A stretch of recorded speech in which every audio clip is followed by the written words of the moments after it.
বিনিয়োগ সম্মেলনের দ্বিতীয় দিনে বিদেশি বিনিয়োগকারীরা নারায়ণগঞ্জের ২৫০০-এ বাংলাদেশ স্পেশাল ইকোনমিক জোন পরিদর্শন করবেন। সেখানকার আরও খবর জানাতে আমাদের সঙ্গে যুক্ত হচ্ছেন সহকর্মী মুন্নাফ রশিদ। মুন্নাফ, জানাবেন বিশেষ অর্থনৈতিক অঞ্চলের কোন কোন খাতের প্রতি বিদেশি বিনিয়োগকারীদের আগ্রহ রয়েছে?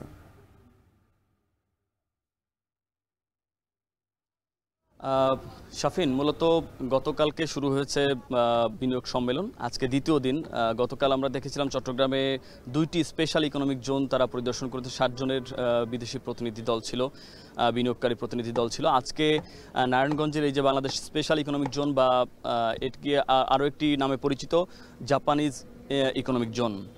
তো এখানে মূলত কতজন সদস্য আসবেন সেটি আসার পরে আমরা জানতে পারবো। তবে এখনও পর্যন্ত এটিও আমরা জানতে পারিনি যে কোন কোন খাতে তারা আগ্রহ দেখাচ্ছেন।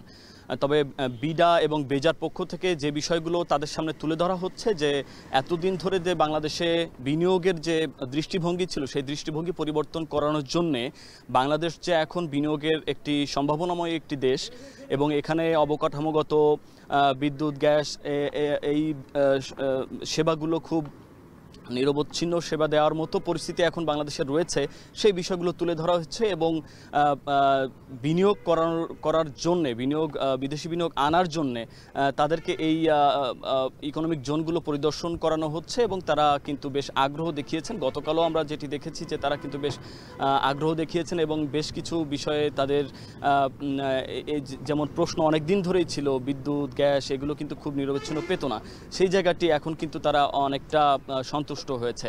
তো আপনাকে যদি জানিয়ে রাখতে চাই, বাংলাদেশ কিন্তু 100টি স্পেশাল ইকোনমিক জোন, বিশেষ অর্থনৈতিক অঞ্চল করার জন্য যে উদ্যোগ নিয়েছিল তার অংশ হিসেবে কিন্তু এই যে বিশেষ অর্থনৈতিক অঞ্চলগুলো তৈরি করা হয়েছিল, কিন্তু সেখানে অবকাঠামোগত সুযোগ সুবিধা, বিভিন্ন ধরনের যে সেবাগুলো রয়েছে সেগুলো পর্যাপ্ত পরিমাণ ছিল না।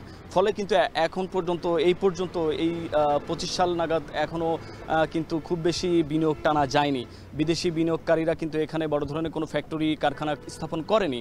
সেই জায়গাটি সমাধান করার জন্য এই যে উদ্যোগ নেওয়া হয়েছে, এই উদ্যোগটিকে একটি বড় ধরনের ইতিবাচক হিসেবে দেখছেন সংশ্লিষ্টরা। তবে বেজা এটিও বলছে যে 100টি অর্থনৈতিক অঞ্চল নয়, সেখান থেকে সরে এসে পূর্ণাঙ্গভাবে কমপক্ষে 5 থেকে 10টি অর্থনৈতিক অঞ্চল তারা পুরোপুরিভাবে করতে চান, যেখানে সব ধরনের সুযোগ সুবিধা অন্যান্য দেশে যে আমরা উন্নত দেশে যেটি দেখেছি যে অর্থনৈতিক অঞ্চলগুলোর জন্য আলাদা সুযোগ সুবিধা দেওয়া থাকে, বিদ্যুৎ এবং গ্যাস অন্যান্য জাতীয় গ্রিড থেকে পুরোটাই আলাদা করে দেওয়া হয়ে থাকে, সেই রকম একটি সুযোগ সুবিধা তারা কিন্তু এই অর্থনৈতিক অঞ্চলগুলোতে দিতে চাচ্ছেন এবং 5 থেকে 10টি অর্থনৈতিক অঞ্চল পূর্ণাঙ্গভাবে স্থাপন করতে চাচ্ছেন এবং সেখানে বিনিয়োগ আকর্ষণ করার জন্য এই ধরনের উদ্যোগ নিচ্ছে এবং এটি অনেকটা সফলতার মুখ দেখবে বলে তারা আশা করছেন। তো এই ছিল আমার কাছে সবশেষ খবরাখবর।